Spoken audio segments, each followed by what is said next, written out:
Mateus, no capítulo 9, no versículo 38, Jesus diz: rogai, pois, ao Senhor da seara que mande trabalhadores para a sua seara. A palavra traduzida aqui por mande trabalhadores, ou especificamente mande, é equibalo. Equibalo é uma palavra grega que traz o sentido de expulsar, de mandar sair, e todo esse sentido com uma certa violência, com uma certa rugidez no falar, não com um trato fino, mas todo esse sentido da palavra equibalo, de mande ao Senhor da seara, que Ele mande trabalhadores, rogai, mande trabalhadores, tudo isso é pelo senso de urgência do próprio Deus. Esse senso de urgência do próprio Deus faz com que Ele faça essa exigência de que nós sejamos mandados, de que nós sejamos enviados à seara. E quando nós falamos desse sentido de ser enviados à seara, como o texto de Mateus 9 fala para nós, exatamente porque o próprio Deus, e quando nós lemos para o cenário bíblico, nós observamos isso. Nós vemos que o próprio Deus, Ele tem pressa em salvar os perdidos. O próprio Deus, Ele tem tanta pressa em salvar os perdidos, que Ele tem pressa em enviar os porta-vozes da salvação, para que alcancem esses perdidos. É por isso que quando nós olhamos para o texto de Mateus capítulo 9, versículo 28, que traz essa palavra equibalo, mande trabalhadores para a sua seara, com certa violência, com certa exigência, com esse senso de urgência, nós estamos diante de um Deus que tem urgência em salvar aqueles que estão perdidos. Um Deus que tem urgência em salvar aqueles que estão num caminho tortuoso, que estão num caminho de trevas, de densas trevas na sua vida. É por isso que quando nós olhamos para a obra do Espírito nas nossas vidas, nós não podemos nos esquecer de falar de um Espírito que nos envia em missão. O mesmo Espírito que nos santifica, que habita em nós, que nos capacita com dons, que nos regenera, esse mesmo Espírito, em determinado momento, Ele nos envia a uma missão. Esse mesmo Espírito não apenas faz de nós pessoas que estão transformadas, que estão santificadas, purificadas, pessoas que têm ótimos e maravilhosos dons, mas pessoas que são intimamente bênção de Deus, na missão dEle e no plano que Ele tem, o plano redentor. É por isso que, para que tudo isso ocorra, o Espírito ele se mostra essencial em todo esse processo. E é exatamente o que nós observamos no texto de Atos, capítulo 13, que é o texto que nós iremos usar hoje para refletir na nossa temática de hoje, nesse Espírito que nos envia para a missão. Por isso, eu queria que você pegasse a sua Bíblia aí e abrisse lá em Atos, capítulo 13. São poucos versículos, são apenas 3 versículos. Nós iremos ler esse texto e iremos iniciar a nossa reflexão. Abra sua Bíblia em Atos, capítulo 13, onde nós iremos ter o texto de base. Atos, capítulo 13. Todo mundo achou, amém? Atos, capítulo 13, diz assim: entre os profetas e mestres da igreja de Antioquia da Síria, estavam Barnabé e Simeão, chamado Negro, ou Níger, dependendo da sua versão, Lúcio de Cirene, Manaém, que tinha sido criado com o rei Herodes Antipas, e Saulo. Certo dia, enquanto adoravam o Senhor e jejuavam, o Espírito Santo disse: separem Barnabé e Saulo para realizarem o trabalho para o qual eu os chamei. Então, depois de mais jejuns e orações, impuseram as mãos sobre eles e os enviaram em sua missão. Amém? O que nós temos observado aqui a partir de Atos capítulo 13 é um personagem que começa a aparecer com muito mais presença, com muito mais vigor no livro de Atos, que é o próprio Paulo, ou aqui como esse texto, esse capítulo ainda chama ele, no início pelo menos, de Saulo. Saulo que se torna o Paulo no decorrer da história, nós sabemos muito bem a história, depois que ele cai do cavalo, literalmente, e ele se torna o grande Paulo. Ele começa a aparecer muito aqui, e nós temos praticamente do 13 até o final do livro de Atos, a história de Paulo. Grande parte, ou todos os momentos, Paulo está ali aparecendo. É por isso que muitas pessoas chamam o livro de Atos da história de Paulo, porque mais da metade praticamente do livro é sobre a história desse homem e das suas grandes contribuições ao Evangelho. E é muito interessante porque assim que nós temos a história de Paulo, e aqui no capítulo 13 nós temos aquilo que nós chamamos de a primeira viagem missionária de Paulo, e nós também temos a primeira grande missão da igreja de maneira mundialmente falando. nós temos a igreja iniciando a sua missão, nós temos a igreja iniciando esse processo de levar o evangelho a toda criatura, assim como nós lemos no texto lá no início, em Mateus, capítulo 28. Nós temos a igreja levando esse evangelho a todas as nações, a todas as criaturas, fazendo discípulos de todas as nações. Aqui no capítulo 13, nós temos isso. A primeira viagem missionária, a primeira grande viagem missionária mundial da igreja de Cristo Jesus. O que é interessante é que nós vamos nos deter a esse texto de Atos capítulo 13, para compreender quais são as circunstâncias que levaram esse primeiro comissionamento da parte de Deus, por meio do Espírito, que levou Paulo e Barnabé a serem enviados pelo Espírito e com a bênção desses líderes da igreja de Antioquia. O que nós temos aqui é um Espírito que é vivíssimo na vida da igreja. O livro de Atos, ele nos mostra isso. E aqui no capítulo 13, não é diferente. Nós temos esses homens enviando Paulo e Barnabé, mediante uma palavra, uma mensagem, um direcionamento do próprio Espírito Santo. Não mediante algo que eles achavam que deviam, mas mediante uma ordem do Espírito Santo de Deus.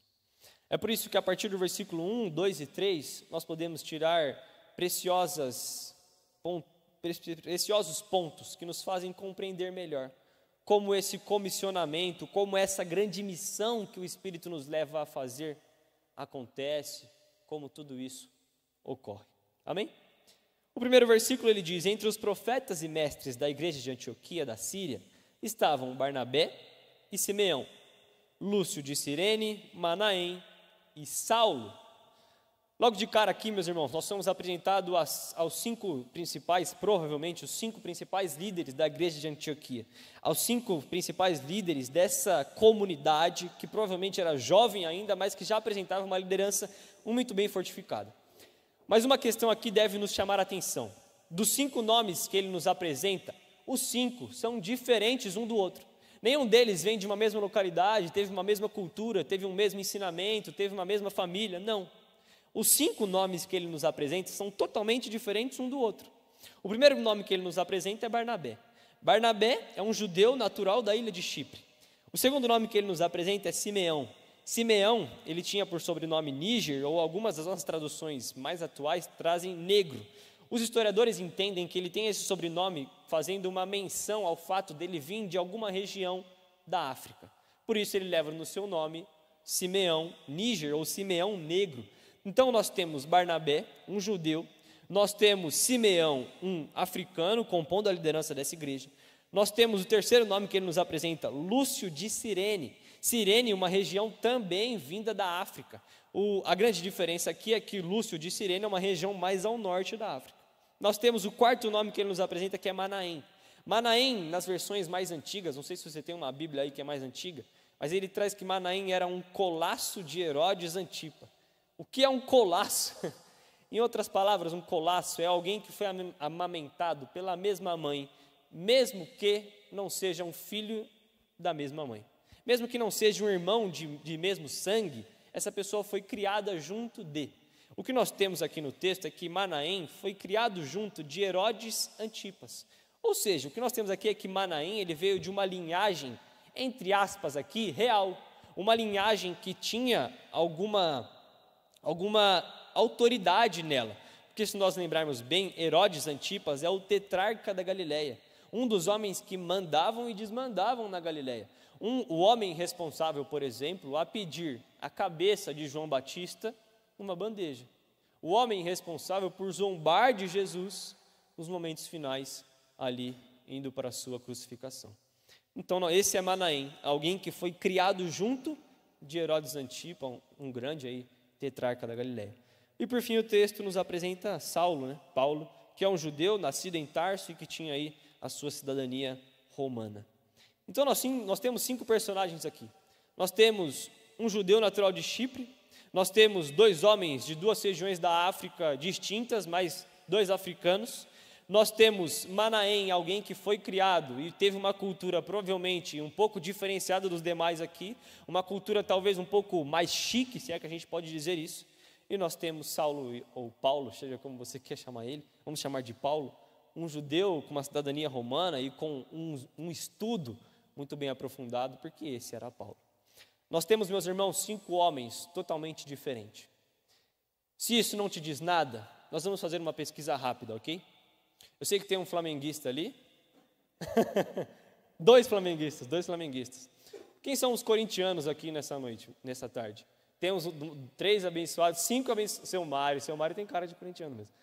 Amém, glória a Deus. Temos alguns corintianos. Quem são os palmeirenses aqui no nosso meio? Temos alguns tristes aqui, irmãos, mas Deus os abençoe.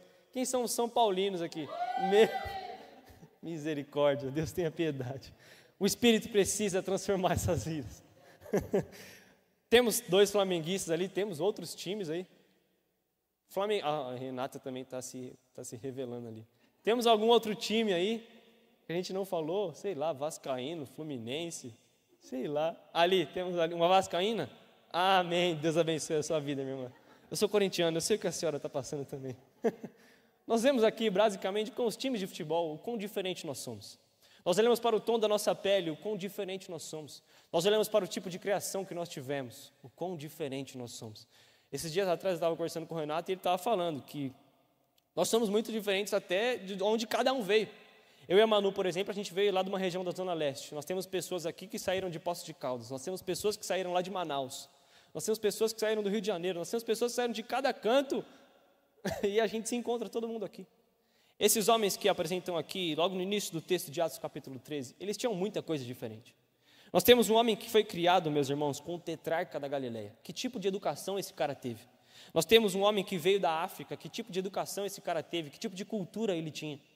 Ainda assim, esses homens juntos, eles faziam a missão do Senhor. O que isso consegue nos ensinar, talvez? O que nós podemos aprender com isso é que esses homens, eles são uma ótima representação de como a missão da igreja, ela alcança a todas as pessoas sem distinção.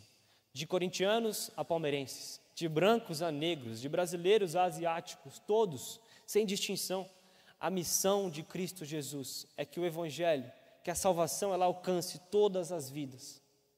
Não importa de que cultura você veio, de que família você veio, de quais são as marcas que você carrega.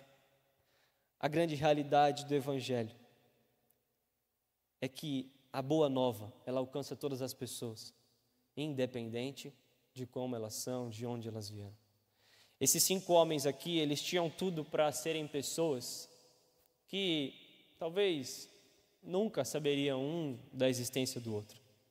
Esses 5 homens aqui, eles seriam pessoas que talvez tinham tudo para nunca trocarem meia palavra um com o outro. Na nossa realidade, qual seria a chance de nós um dia nos encontrarmos nesse Brasilzão gigante? Mas a igreja de Cristo Jesus, ela faz isso por nós. A missão de levar esse evangelho faz com que pessoas diferentes, de regiões diferentes desse mapa, se encontrem aqui, na IB Metrô. Eu não sei você, mas eu não acredito em coincidências. Eu acredito que existe um Deus que planeja as coisas, um Deus que olha para o todo, e assim Ele faz com que cada um de nós sejamos como um grande quebra-cabeça, e encaixando um no outro conseguimos completar a missão que Ele entregou para cada um de nós. Amém? Quando nós olhamos para esses 5 homens que eram totalmente diferentes, nós devemos nos lembrar que a missão da igreja alcança todas as pessoas sem distinção. Alcança todas as pessoas independente de onde elas vieram, de como elas são.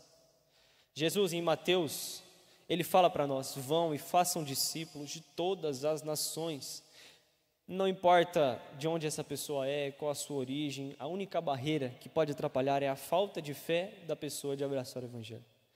Quando nós olhamos para esses líderes de Antioquia, nós devemos nos lembrar que a missão da igreja alcança todas as pessoas sem distinção. O Espírito de Deus, Ele deve nos levar a ter essa verdade incutida dentro de nós. O evangelho é para todas as pessoas. Não importa se a pessoa, ela se considera com um gênero que nós não concordamos, essa pessoa também precisa desse evangelho para ser transformada. Não importa se a pessoa é palmeirense, ela precisa do evangelho para ser transformada. Não importa que tipo de cultura ela teve, ela precisa do evangelho. Amém? E nós precisamos ter isso muito em mente. Nós precisamos que o Espírito Santo de Deus, Ele finque essa verdade no nosso coração, para que nós possamos sempre, sempre, sempre estarmos fiéis a essa missão de levar o Evangelho a toda criatura, a qualquer pessoa. Porque se nós perdemos isso de vista, talvez nós começamos a selecionar quem merece e quem não merece o Evangelho. E Jesus Cristo não parece que tinha isso em mente quando Ele se fez homem e morreu naquela cruz. Amém? O versículo 2, ele vai falar para nós que certo dia, enquanto esses homens oravam, e aqui talvez nós não estejamos falando apenas dos 5 líderes que o texto fala, mas talvez de toda a comunidade que estavam com eles, de todas as pessoas que eles lideravam. O versículo 2 fala que certo dia, enquanto eles adoravam o Senhor e jejuavam, o Espírito Santo disse: separem Barnabé e Saulo para realizarem o trabalho para o qual eu os chamei. O verso 2 nos informa que eles estavam ali adorando ao Senhor. Eles estavam adorando, orando, jejuando, eles estavam talvez em um culto. E nesse momento eles receberam uma revelação do Espírito Santo de Deus. É interessante nós percebermos aqui que a palavra que algumas das versões traduzem por adoração ou por serviço das nossas Bíblias, principalmente por serviço, por alguma ação, é liturgia, a palavra que nós muitas das vezes já conhecemos. É uma palavra grega, a palavra liturgia, e no seu original ela significa exatamente fazer um serviço, ter uma ação pública. Em algumas conotações ela tem algumas ligações até com os meios estatais, com o Estado, com o meio público da época. Porém, quando a nossa Bíblia, principalmente na Septuaginta, quando a Bíblia hebraica ela foi traduzida para o grego, o termo liturgia ele passa a ter um sentido do serviço sacerdotal prestado no templo. O termo liturgia passa a significar tudo aquilo que as pessoas elas faziam no culto público, tudo aquilo que as pessoas faziam e aquilo fazia parte das celebrações dominicais ou as celebrações que tinham durante a semana. A nossa definição de liturgia, hoje em dia, ela carrega um pouco das duas questões aqui mencionadas. Para nós, a liturgia, ela é o conjunto de ritos e cerimônias através do qual nós celebramos a nossa fé. Liturgia são as ações públicas do povo de Deus em resposta ao próprio Deus que se revela. Liturgia, então, são essas ações públicas que nós fazemos domingo após domingo. Os nossos cultos, eles são repletos de liturgia. Nós oramos, nós lemos um texto bíblico juntos, nós pregamos a palavra de Deus, nós cantamos louvores, todas essas ações públicas de fé, tudo isso fazem parte da nossa liturgia. E é nesse contexto, aparentemente de culto, que esses 5 homens que o texto de Atos 13 nos apresenta, foram visitados pelo Senhor. É nesse contexto de unidade, é nesse contexto de estarem juntos, que esses homens, em determinado momento, percebem que o Espírito Santo está dizendo algo para eles. É interessante nós percebermos que o livro de Atos ele faz isso algumas vezes durante os capítulos. Ele nos mostra que o povo reunido recebe a visitação e a direção do Espírito Santo. A igreja de Jesus Cristo, junta, ela tem esse poder, se a gente pode dizer isso, esse poder de atração e sempre recebe a presença do Senhor no seu meio. Essa semana eu conversava com o Renato e a gente falava como às vezes as pessoas elas se esquecem dos benefícios de estarem junto ao corpo de Cristo, no culto. O propósito por trás de nós todos os domingos estarmos aqui adorando, orando, cantando, pregando a palavra. Nós podíamos enumerar alguns motivos, ou alguns benefícios de nós estarmos aqui todos os domingos. E certamente esse benefício estaria presente. É na comunidade, é na unidade, é na reunião, é no culto público que o Espírito fala aos nossos corações. É no agir, no fazer o culto, no preparar essa liturgia que nós estamos falando, no preparar essas ações públicas de fé, que o Espírito Santo ele fala aos nossos corações. É nesse ambiente de reunião, é nesse ambiente de unidade uns com os outros, que o Espírito Santo ele nos direciona. Semana passada o Renato nos falou sobre os dons, o Espírito que nos dá diversos dons. Ele nos falou que todos nós temos pelo menos um dom, pelo menos um único dom você tem aí dentro de você.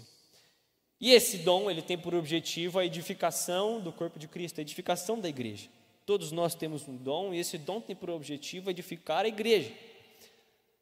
E quando nós pegamos a nossa simples disposição em servir a igreja, e nós colocamos isso na igreja, no serviço da igreja, mesmo que nós tenhamos alguma dúvida de qual seja o nosso dom, o Espírito ele trata de nos direcionar, de nos orientar, de nos visitar com certa clareza para onde nós devemos servir.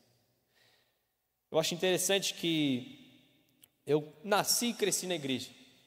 E aí eu sempre tive muito na igreja e nas nossas folgas a gente ia para a igreja. Estava até falando para o Renato, meu pai é pastor e a gente ia para a praia. Nas férias ia para a praia, delícia. Sabadão, praia, sexta, semana praia, chegava no domingo, praia também.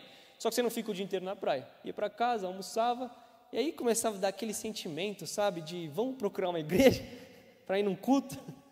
Fugia da igreja para dar as férias, e aí na praia a gente procurava uma igreja às vezes. E é interessante porque esse ambiente sempre esteve muito presente na minha vida. Eu lembro que eu aprendi a pintar parede na minha igreja, eu aprendi a pintar portão na minha igreja, aprendi a trocar forro de igreja na minha igreja, aprendi a fazer algumas coisas na igreja. E eu lembro que eu fazia tanta coisa que eu falei, cara, eu sou bom em tudo. Eu sou bom pintando a parede, eu sei tocar um pouco violão, cara, dá para fazer tudo. Só que é interessante porque o Senhor, Ele pega a nossa boa vontade e Ele nunca desperdiça a nossa boa vontade. Ele nunca desperdiça a nossa disposição em fazer. Esses homens que nós estamos lendo aqui no capítulo 13, esses homens, eles estavam ali adorando, eles estavam ali jejuando, então o Espírito fala com eles. Para as nossas vidas, e quando nós lembramos os dons que o Renato falou para nós na semana passada, nós temos que ter em mente que todos aqueles que estão dispostos a servir a obra do Senhor, esses são alvo desse Espírito que com clareza coloca nos nossos corações aonde nós devemos servir de maneira mais específica. E aonde nós devemos servir de maneira mais específica implica totalmente na missão do corpo de Cristo, na sua missão pessoal. Porque todas as vezes que você coloca a mão na obra do Senhor, certamente Ele vai te direcionar. Ele vai te direcionar para a missão ao qual Ele tem para a sua vida. Para a missão ou para o todo, ou como você pode contribuir para a grande missão da igreja dele. A igreja reunida, ela teve exatamente esse tipo de direcionamento. Onde eles deviam ir, para onde eles deviam enviar Paulo e Barnabé, para qual local, quem seriam os nomes. Eles descobriram que seria Paulo, seria Barnabé. Fica claro aqui no texto de Atos capítulo 13, que antes de qualquer estratégia, antes de qualquer plano desses homens em levar o evangelho a todo lugar, vinha e vem a direção do Espírito Santo de Deus. Antes de você pensar em fazer algo, o que o próprio Deus pensa a respeito dessa situação? Eu tive uma professora no seminário chamada Analzira Nascimento, é uma missionária um tanto quanto conhecida no meio batista. A professora me dava aula de teologia da missão, e ela tem alguns livros escritos, e ela amava um autor que chama N.T. Wright. E o N.T. Wright, ele tem uma frase que fala assim: não somos nós que convidamos a Deus para participar dos nossos planos. Não somos nós que temos ideias maravilhosas e achamos que o Senhor irá amá-las. É o próprio Deus que já está em missão. Então, o que será que Ele espera de nós? Que nós nos unamos a Ele nessa grande missão. A professora citava essa frase em todas as aulas para a gente. E a segunda frase que ela citava é uma frase dela mesma, em que ela fala: Deus, não me deixe de fora do que o Senhor está fazendo no mundo. E ela falava isso para a gente, falava isso para a gente. O que ela queria dizer isso para a gente? Ela sempre falava da Missio Dei, de um Deus que está em missão, de um Deus que não é o caminho inverso, de que nós convidamos a Deus para fazer parte da missão da IBMetrô, não. É a IBMetrô que entra no plano de Deus e faz parte do plano que já existe, do plano de Deus que já está rolando. Esse Deus, Ele está em missão o tempo todo. A grande questão é, será que nós partilharemos da missão de Deus? Ou será que nós seremos apenas meros espectadores? Será que nós seremos aqueles que sujam as mãos no arado? Ou será que nós seremos aqueles que apenas assistem, enquanto outros servem, fazendo e cumprindo a missão do Senhor? Esses homens aqui de Atos capítulo 13, eles têm a sensibilidade de perceber que não eram eles que convidavam o Senhor a participar da missão. Era o Senhor quem estava os convidando a participar de uma missão maior do que a sua própria vida. Esses homens de Atos capítulo 13, eles perceberam que é o Espírito Santo quem nos leva a essa missão. Portanto, que cada um de nós possa ansiar fazer parte da missão de Deus, ansiar ter uma direção clara do Espírito Santo, de como nós podemos servir ao Senhor da melhor maneira possível, para que assim, como igreja e individualmente como indivíduos cristãos, nós possamos ter a clareza, como eu posso somar a missão de Deus, como eu posso fazer parte da missão de Deus, como eu posso dar a minha pequena contribuição na missão de Deus. E certamente os maiores beneficiados seremos cada um de nós. O versículo 3, ele termina dizendo: então, depois de mais jejuns e orações, impuseram as mãos sobre eles e os enviaram em sua missão. O Hernandes Dias Lopes, ele diz que esse jejum e essa oração que o texto de Atos capítulo 13 nos diz, é um jejum de privar-se do pão da terra para alimentar-se do pão do céu. Esse jejum e essa oração que esses homens experimentam aqui, é um tipo de ato que por vezes nós nos esquecemos. A oração acaba sendo um ato que nós ainda levamos na nossa vida cristã, diariamente nos acompanha. Porém, o jejum acaba ficando um pouco esquecido, acaba ficando um pouco sucateado nos nossos dias, no nosso dia a dia, na nossa vida cristã. Porém, o jejum, meus irmãos, ele tem esse valor para o nosso desenvolvimento espiritual. Ele tem um valor pela nossa busca por uma orientação divina. Alguns estudiosos, eles chegam a dizer que o jejum, ele tem o seu valor como uma preparação da alma, para que essa alma esteja mais em evidência que os apetites físicos, e assim se sensibilize à voz do Senhor. O jejum, ele deve vir acompanhado de oração. Então, aquilo que nós estamos vendo aqui são que esses homens de Atos capítulo 13, eles estão se sensibilizando, eles estão se posicionando, eles estão se preparando para receber uma direção do Senhor. E a grande questão que me fica na mente é: nós não fazemos isso, nós não colocamos toda a nossa atenção para receber uma direção do Senhor, nós não colocamos a nossa sensibilidade, nós não esperamos que a nossa alma, que o nosso corpo físico, que o nosso espírito esteja em plena capacidade de saber o que o Senhor tem dito, o que o Espírito de Deus tem falado aos nossos corações. Não, nós apenas vamos vivendo a nossa vida de maneira maluca, uma coisa atropelando a outra. Mas o que esse texto de Atos capítulo 13 parece nos ensinar é exatamente que nós que esperamos escutar o Espírito de Deus nos guiando e nos direcionando, devemos também nos posicionar em oração e em jejum. Devemos nos posicionar como aqueles que sabem que Deus ainda fala, que o seu Espírito ainda se comunica com cada um de nós, mas que também precisam de um posicionamento, de uma sensibilidade. Esse texto de Atos, capítulo 13, nos mostra que esses homens, após essa orientação do Espírito, após jejum, após oração, eles enviam Paulo e Barnabé para a missão. É interessante porque a primeira frase do versículo 4, na próxima sessão, é: enviados pelo Espírito Santo, Paulo e Barnabé, e o texto continua. Em cima, ele fala dos homens que enviaram Paulo e Barnabé. Embaixo ele fala: esses homens foram apenas um mero instrumento na mão do Espírito que os enviou. Para as nossas vidas, meus irmãos, que nós possamos ir em busca dessa sensibilidade, desse Espírito que deseja que cada um de nós coloque a nossa contribuição na missão dele. Como a minha vida, como a sua vida pode contribuir na grande missão de Deus? Como a minha vida, como a sua vida pode contribuir na grande missão da IBMetrô, que faz parte da grande missão de Deus? Como a minha vida, como a sua vida pode estar sensível a entender e a compreender o que o Espírito de Deus tem para nós? Para onde o Espírito de Deus nos direciona? Como a minha vida e como a sua vida pode contribuir para que essa missão alcance pessoas das mais diversas possíveis, assim como esses 5 líderes da igreja de Antioquia.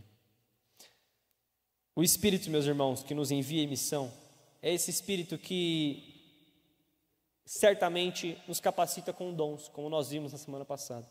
É esse Espírito que regenerou nossos corações em algum momento e ainda tem nos transformado. É esse Espírito que nos santifica, é esse Espírito que habita em nós. É esse mesmo Espírito que faz tudo isso em nós, para que nós possamos levar essa transformação, apresentar essa transformação, apresentar esse Espírito para que ele haja da mesma forma em outras pessoas. Eu não sei como você tem vivido a sua vida, mas eu acredito que o convite do Senhor para cada um de nós é que nós sejamos pessoas mais intencionais intencionais em viver como pessoas que sempre estão em missão, não como pessoas que no domingo estão fazendo parte da missão do Senhor, não como pessoas que no pequeno grupo estão fazendo parte da missão do Senhor, mas aonde quer que você esteja, aonde quer, com quem você esteja, você sempre esteja em missão, levando vida, levando amor, levando restauração, levando a obra de Cristo Jesus naquela cruz. Esse Espírito que envia em missão é o Espírito que distribui esses dons a cada um de nós. E para essa tarde, eu acredito que cada um de nós certamente necessita desse encontro com o Senhor Jesus e dessa sensibilidade para entender do seu Espírito, aonde eu posso dar a minha contribuição. Qual é o meu dom? Como eu posso contribuir para essa grande obra, para essa grande missão? O Espírito Santo, como nós temos visto, ele é muitíssimo vital na vida cristã. E quando nós falamos da grande missão de Deus, mais uma vez nós temos o Espírito Santo nos mostrando por qual caminho nós devemos seguir. A minha oração é que nós sejamos pessoas sensíveis em completar a missão que o Senhor nos deixou, de pregar o Evangelho a toda criatura. Não importa a raça, a cor, não importa quem, como, mas que nós possamos pregar o Evangelho. E que nós possamos ter a plena sensibilidade de saber quando pregar, onde pregar e como pregar esse Evangelho.